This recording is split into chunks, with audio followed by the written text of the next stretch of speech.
लेकिन तुझे पता नहीं कि ये किसी माँ का बेटा है, पता नहीं किसी बीवी का शौहर है।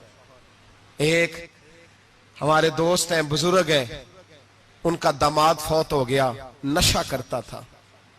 तो मैं ताजियत करने उनके घर पहुंचा तो खड़े हो गए हाथ बांध के, कहने लगे हजरत साहब बाकी सारियां गल्लां छड़ दियो, सिर्फ नशे ते तकरीर करया करो। वो जब जीता था तो तब भी उसके बच्चे यतीम ही थे, यतीम ही थे। मेरी बेटी जब मेरे घर आती थी और मैं अपने पोतों के उतरे कपड़े उसे पहनने को देता था तो मेरा कलेजा फटता था। और मेरी बेटी उसकी जिंदगी में भी बेवा की जिंदगी गुजार रही थी। वो मेरी बहुओं के उतरे हुए कपड़े पहनती थी। कोई दुआ करो, कोई जलसे करो, ये लत खत्म हो जाए। और कहने लगा अब मेरे वो चला तो गया है, दादा दादी इसके पहले कोई नहीं, चचा है कोई नहीं, जब तक तो मैं जिंदा हूं इन नवासों को कोई रोटी का लुकमा, कोई कपड़ा मिल जाएगा। लेकिन सोचता हूं मैं बूढ़ा हूं, मर गया तो इनको कोई पूछेगा भी नहीं, कौन इनकी खबर। इतना जुल्म इस कौम से, इतनी ज्यादती। और आराम से लिखकर लोग गुजर गए कि ये 70 लाख है, इनका दर्द तो समझो, तकलीफ तो समझो। 7 फुट का सोना जवान और नशे का आदी है तो किसी नाली में पड़ा हुआ है। और मैंने कहा उस कौम के साथ इससे बड़ा भयानक मजाक क्या होगा। कोई दानिशवर था बड़ा जालिम, उस जालिम से कोई मशवरा लेने आया। उसने आके कहा तू बड़ा जालिम है, बड़े कड़वे मशवरे देता है, मेरा एक दुश्मन है, मैं उससे बदला लेना चाहता हूं, मेरा दिल करता है उसका बच्चा कत्ल कर दूं ताकि वो तड़पे। तो जालिम ने कहा उसे कत्ल न कर, वो तो उसका बाप 2-4 महीने रो के चुप कर जाएगा। फिर मैं सख्त सजा देना चाहता हूं, मशवरा दे। तो उसने कहा उसके बच्चे को नशे पे लगा दे। जिसका बच्चा नशा करेगा वो बाप रोज मरेगा, रोज जिएगा, वो मां रोज मरे जिएगी, नशे पे लगा दे। इस कौम के साथ सबसे बड़ा जुल्म ये हुआ कि मिल्लत का जवान नशे पे लग गया, ड्रग्स पे लग गया। इतने तबाह हालात हुए कि जवान चढ़ती जवानियां, अम्मा ने किताब दे के भेजा था और कॉलेज से वापस आए तो नशे के टीके हाथों में पकड़े हुए, टीके। और आपके इस मुल्क के इस्लामाबाद में एक दिन मीडिया ने वो खबर भी वायरल की और वो चीज भी दिखाई लोगों को। 3 महीने का बच्चा लेके नशई सड़क पे आ गया। उसने कहा मेरा नशा खत्म हो गया, मेरा बच्चा खरीद लो, 2 पुड़ियां दे दो। तो वहां बीबियां जो सुन रही थी वो भी चीखे मार के रो रही थी। ये जुल्म किया इस कौम के साथ।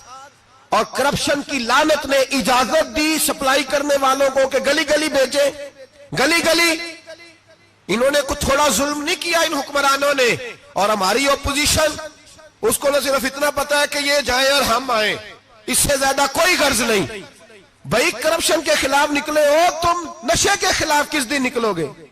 जुए के खिलाफ किस दिन? कौम तो मर रही है नशे से, इसके खिलाफ मैदान में कब आओगे? सिर्फ इतना है कि ये जाए और हमारी बारी आए, इससे ज्यादा कुछ नहीं। जितने मुजरम वो है उतने ही तुम बनते जा रहे हो। इसलिए कि असल बात पर ना वो आते हैं और ना असल बात पर ये आते। भाइयों, मेरे नबी पाक सल्लल्लाहु ताला अलैहि वसल्लम। और एक और तमाशा है, ये मेरे पे अल्लाह का ये एहसान रहा, इसलिए नहीं कि मैं परहेजगार आदमी हूं, नेक हूं, इसलिए नहीं। वैसे ही अल्लाह बाज़ औक़ात असबाब बनाता है, सबब बनाता है। मुझे ना शराब के रंग का पता है, ना उसकी खुशबू का पता है, ना मैंने कभी जिंदगी में देखी है। ये करम है मेरे हजरत साहब का, मैंने नहीं देखी, मुझे नहीं पता कैसी होती है। कुछ बातें मैंने सुनी है। एक महफिल में मैं बैठा था मजलिस में, तो एक शख्स ने कहा खांसी नहीं जाती बच्चे की। दूसरा उसको मशवरा दे रहा है, खांसी नहीं जाती, बड़ी दवाई, देसी भी फलां भी बड़ी खाई, मशवरा दिया उसको कि तू इस तरह कर, इसको ना शराब के 2-4 चमचे पिलाओ। कहते हैं जी इसको ना ये पिलाओ तो सही हो जाएगी। तो मैंने पलट के उसकी तरफ देखा, मैंने कहा कोई अकल कर, क्या मशवरा कर? मौलाना मेरा तजर्बा है। मैंने कहा तेरा तजर्बा अफजल है या रसूलुल्लाह का फरमान ज्यादा अफजल है? तेरा तजर्बा अफजल है। हजरत उम्मे सलमा रदी अल्लाह तआला अन्हा कहती है मैंने अर्ज की या रसूल अल्लाह सल्लल्लाहु अलैहि वसल्लम मेरी बच्ची बड़ी बीमार है, तो मुझे किसी ने कहा है ये थोड़ी सी नशे वाली चीज है, ये बना के तैयार करके दो, सही हो जाएगी। बीमार है बच्ची तो ये नशे वाली चीज है, इसको तैयार करके दो, थोड़ा नशा है। अगरचे बाज, मैंने शुरू में कहा, बाज लोग मरीज को, सख्त मरीज को ऐसी अद्वियात जो मजबूरी बन जाए उसकी गुंजाइश और इजाजत देते हैं। मोहतात उलमा तो उसमें भी बहुत सारी चीजें पहले बयान करते हैं, लेकिन उसने कहा जी निरा नशा देना है शिफा के लिए। तो हज़रत उम्मे सलमा कहती है मेरे नबी पाक ने मेरी तरफ देखा, मेरी तरफ, तो मैंने कहा या रसूलल्लाह आप क्या फरमाना चाह रहे हैं? तो नबी पाक ने फरमाया उम्मे सलमा कभी नापाक चीज में भी शिफा हुई है, कभी नापाक चीज में भी, कभी शराब और खमर में भी शिफा हो सकती है। शिफा रब करीम ने रखी है पर शहद के अंदर रखी हुई है, शिफा अल्लाह ने रखी है कुरान मजीद में रखी हुई है। तो इसमें भी कभी ये हुजूर ने बयान किया है कि इसके अंदर शिफा हो सकती, तो उम्मत कितनी दिलेरी करती है जो ये मशवरे देती है कि उसके अंदर नशा है, शराब है, तो खांसी चली जाएगी तो फलानी बीमारी चली जाएगी। ना आओ इन चीजों पे, ना अपने ईमान को खराबी दो और ना ऐसी बातें करो जिससे कि डायरेक्ट रसूलुल्लाह सल्लल्लाहु अलैहि वसल्लम के वाज़ेह इरशादात की मुखालफत हो। मेरे नबी पाक सल्लल्लाहु अलैहि वसल्लम ने फरमाया, और फिर कुछ लोग कहते हैं थोड़ी पी है जी। अब तो मैं तज्जिये में पढ़ रहा था कि ऐसी शराब इजाद हो गई है, लोग शराब पीते हैं और वो मस्त भी रहते हैं, कार भी चलाते रहते हैं, कहते हैं जी नहीं हमारा ज़हन माऊफ नहीं हुआ तो ये वाली सही है, नशा नहीं लाती। मेरे नबी पाक सल्लल्लाहु अलैहि वसल्लम ने फरमाया जिस चीज की थोड़ी मिकदार, ज्यादा मिकदार हराम है उस चीज की थोड़ी मिकदार भी हराम है, जिसकी ज्यादा मिकदार हराम है उसकी थोड़ी भी। तो खमर और शराब अगर फुल पीना जायज नहीं तो थोड़ी पीना भी जायज, ये हराम है और हराम थी और कयामत तक हराम ही रहेगी। मेरे नबी पाक सल्लल्लाहु अलैहि वसल्लम ने मना किया और हुजूर ने इजहार नापसंदीदगी फरमाया, और मैं 40 दिन तो इबादत ही कबूल नहीं होती शराब पीने वाले जब तक सच्ची तौबा ना करे। एक दिन सहाबा बैठे थे सारे, हजरत अबू बकर सिद्दीक भी थे, फारूक आजम भी थे, उस्मान गनी भी थे, ढेर सारी तादाद थी सहाबा की, सारे तशरीफ फरमा थे। हजरत अब्दुल्लाह इब्ने उमर रदी अल्लाह ताला अन्हु हदीस के रावी हैं और मुस्तदरक लिल हाकिम के अंदर, इब्ने हब्बान के अंदर यह रवायत मौजूद है। फरमाते सहाबा ना बात कर रहे थे और बात यह कर रहे थे कि यार लोगों को गुनाहों से कैसे रोका जाए, लोगों को गुनाहों से गुफ्तगू से आबा ये कर रहे थे। अब्दुल्लाह इब्ने उमर कहते हैं बैठे थे और जो गुफ्तगू कर रहे थे कि गुनाहों से प्लानिंग जी होती थी, उनकी जो महफिलें होती थी ना बैठ के, वो खुशगपियां नहीं होती थी बल्कि वो तबलीग की, जद्दोजहद की, लोगों को बुराई से मना करने के लिए बैठते थे, उस पर मनसूबाबंदी करते थे, प्लान करते थे, आगे तरतीब देते थे। गुफ्तगू हो रही थी तो अब आपस में बात होने लगी कि कौन सा गुनाह ज्यादा बुरा है जिस पर सबसे पहले काम किया जाए। तो दूर एक सहाबी बैठे थे, उनका नाम था अब्दुल्लाह इब्ने अमर, एक अब्दुल्लाह बिन उमर है और एक अब्दुल्लाह इब्ने अमर है। हजरत अब्दुल्लाह इब्ने उमर दूर बैठे थे, बड़े समझदार सियाने बारीक बीन आदमी थे। तो हजरत उमर फारूक अपने बेटे से कहने लगे जा अब्दुल्लाह इब्ने अमर से पूछ के आ कि सबसे सख्त गुनाह कौन सा है। तवज्जो है मेरे भाइयों, इधर देखिएगा मेरी जानिब, पूछ के आ कि सख्त गुनाह कौन सा है।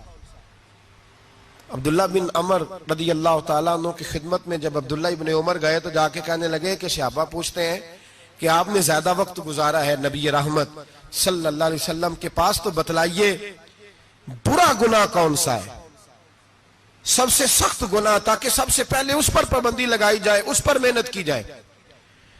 तो हज़रत अब्दुल्लाह इब्ने अमर कहने लगे सहाबा को जाके बता दो कि सबसे बुरा गुनाह शराब पीना है, सबसे बुरा गुनाह, और ये उम्मुल खबाइस है, बुराइयों की जड़ है, गुनाहों की मां है, ये बुनियाद है, बाकी गुनाह इसी से शुरू होते हैं। कहते हैं मैंने आके बताया तो हजरत अबू बकर सिद्दीक रदी अल्लाह ताला अन्हु सैयदना फारूक आजम कहने लगे खुद जाते हैं, उनके पास खुद जाते हैं, क्योंकि हमने बात सुननी है, हम खुद जाते हैं और उनसे जाकर के सवाल करते हैं कि अगर आपको इस तफसील का पता है ना तो इसके पीछे भी कोई तफसील होगी जो मेरे नबी पाक ने बयान की होगी सल्लल्लाहु ताला अलैहि वसल्लम, उस तफसील का भी आपको पता होगा जो नबी पाक ने बयान की होगी, इस बात के पीछे जो बैकग्राउंड है, जो पस मंजर है। फरमाते हैं कि हम उठे, अब्दुल्लाह इब्ने अमर के पास गए, उनसे जाके पूछा कि जनाब आपने ये तो फरमाया है शराब उम्मुल खबाइस है, तो इसके पीछे पस मंजर क्या है। तो अब्दुल्लाह इब्ने अमर कहने लगे ये मैंने अपने पास से नहीं कहा, ये मैंने नबी पाक से सुना हुआ है हुजूर सैयद आलम सल्लल्लाहु अलैहि वसल्लम बैठे थे तो हुजूर ने फरमाया शराब, ये नशा, ये बुराइयों की मां है। और फिर हुजूर ने एक मिसाल बयान फरमाई। नबी रहमत अलैहिस्सलाम ने फरमाया, बनी इसराइल का एक वाकया है। एक खूबसूरत जवान था, तो एक औरत का दिल आ गया उस पर। ये याद रख लें, हम लड़कों को मना करते रहते हैं, लेकिन हमें घर की बच्चियों पर भी तवज्जो देनी होगी, हमें उनके खून पर भी निगरानी करनी होगी, हमें वहां भी गौर करना होगा।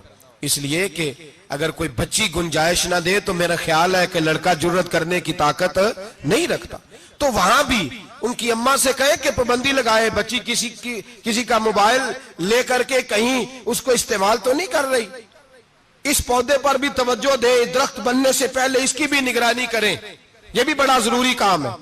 औरत का दिल आ गया तो नबी पाक अलैहिस्सलातु सलाम फरमाते, उसने कोई बहाना लगाया, किसी को कहा कि उस नौजवान को बुला के लाओ, उसको कहो कि हमने कोई गवाही लेनी है तुझसे। वो नौजवान आया, एक कमरे में दाखिल हुआ तो अगले कमरे में ले गए, वहां दाखिल हुआ तो उससे अगले कमरे में ले गई, वो दाखिल हुआ तो इसी तरह 7 मुकफ्फल कमरों में ले गई।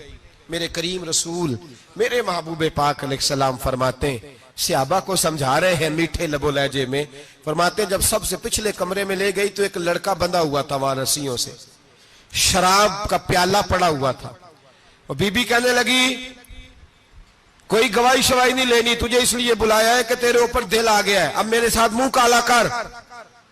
तो वो जवान कहने लगा, नहीं, मैंने अपने नफ्स को पाक रखा हुआ है, मेरी नजर भी पाक है, दिल भी पाक है, और उसकी बरकत यह है कि रब ने मेरी रूह को भी पाक रखा हुआ है, तो मैं ये हरकत नहीं कर सकता। पाक लोग पलीद कामों की जानिब तवज्जो नहीं करते, मैं ये हरकत नहीं कर सकता। इकबाल ने अपने बेटे को दुआ दी थी, उसने कहा था, हया बाकी नहीं है जमाने की आंख में, खुदा करे कि रहे तेरी जवानी बेदाग, खुदा करे कि रहे तेरी जवानी बेदाग। कहा मेरे साथ मुंह काला कर, उसने कहा मैं नहीं करता। कहने लगी, चल फिर इसको कत्ल कर, इसको मैंने बांधा हुआ। उसने कहा मैं कत्ल क्यों करूं, मेरी क्या दुश्मनी है। कहा फिर शराब पियो, कहा मैं शराब भी नहीं पीता। तो वो कहने लगी, अब तो मैंने तुझे अपने चुंगल में फांस लिया है, अब तू यहां से बच के जा नहीं सकता, और अगर तू बाहर जाएगा तो मैं शोर करूंगी, लोग जमा करूंगी, इसने मेरी इज्जत आबरू पे हाथ डाला है, तो तू बच तो नहीं सकता, एक काम तो करना पड़ेगा। महबूब फरमाते, उस नौजवान ने सोचा कि जिना भी बहुत बड़ा जुर्म है, कत्ल भी बहुत बड़ा गुनाह है, चलो अब मजबूरी है तो शराब पी लेता हूं। लेकिन वो समझा ना कि शराब तो बुनियाद है। उसने एक प्याला जो पिया, कहने लगा एक और दे दो, दूसरा पिया तो कहने लगा एक और दे दो। अब 3 प्याले 3 बोतलें शराब जो पी चुका तो खुमारी चढ़ गई। अब उस औरत के करीब जाने लगा कि मैं तेरे साथ जिना करूंगा। उसने कहा जब तक मैं करीब नहीं आने दूंगी जब तक तू इसे कत्ल न करे। उसने उसे कत्ल भी किया, जिना भी किया। तो महबूब फरमाने लगे, ये कत्ल और जिना जो हुआ है तो ये शराब की वजह से हुआ है। गोया शराब वो जुर्म है जो कत्ल भी कराएगी, जो जिना भी कराएगी। और अगर आप नशई को देखें, अगर आप शराबी को देखें, तो क्या वो डकैतियां नहीं करता फिरता, वो चोरियां नहीं करता, वो अपनी ही मां का जेवर नहीं बेच आता, वो अपनी ही बहन का पड़ा हुआ जहेज नहीं बेच आता, वो अपने ही घर में डाके नहीं डालता, वो अल्लाह के घर मस्जिद में आकर के चोरी नहीं करता। वो सिर्फ इसलिए करता है कि ये नशा, ये शराब, ये मां है गुनाहों की, ये जड़ है। मिल्लत के लोगों याद रखो, इस उम्मत, इस पाकिस्तान के साथ जहां बहुत सारे जुल्म हुए, वहां बड़ा जुल्म यह है कि बहुत बड़ा तबका जवानों का नशे का आदी है।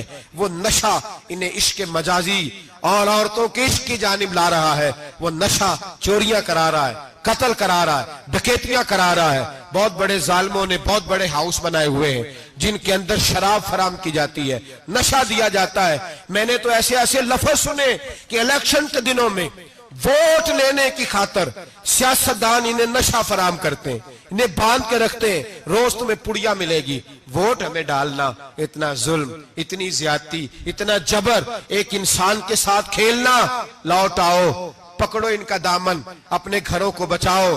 अपने दोस्तों को बचाओ। जागो जागो उम्मत के लोगों, जागो। मेरे नबी पाक सल्लल्लाहु अलैहि वसल्लम के कलमा गो लोगों को बचाओ। इन पर अगर सख्ती करनी पड़ती है तो करो, प्यार करना पड़ता है तो करो, मेहनत करो, जद्दोजहद करो।